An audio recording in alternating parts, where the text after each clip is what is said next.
Bên em mới về mẫu dây led này. Đây là dây led RGB dài 10 m, kháng nước, độ chống chịu cao, thoải mái quăng quật hay dẫm đạp luôn.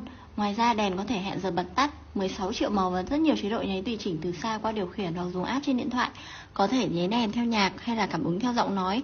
Đèn hoạt động dưới điện áp 5V nên sinh nhiệt rất thấp, không nhất thiết phải để xa tầm tay trẻ em ạ. Để sử dụng thì các bác chỉ cần cắm nguồn có thể là ổ điện, củ sạc di động, máy tính, pin sạc dự phòng, vân vân. Sau đó quét mã QR trên bộ điều khiển để tải app và tùy chỉnh đèn theo sở thích. Nếu các bác ưng và muốn trải nghiệm sản phẩm thì hãy nhanh tay bấm vào giỏ hàng bên dưới nhé ạ, vì đây là chương trình sale lấy lượt bán nên số lượng quà tặng kèm có giới hạn.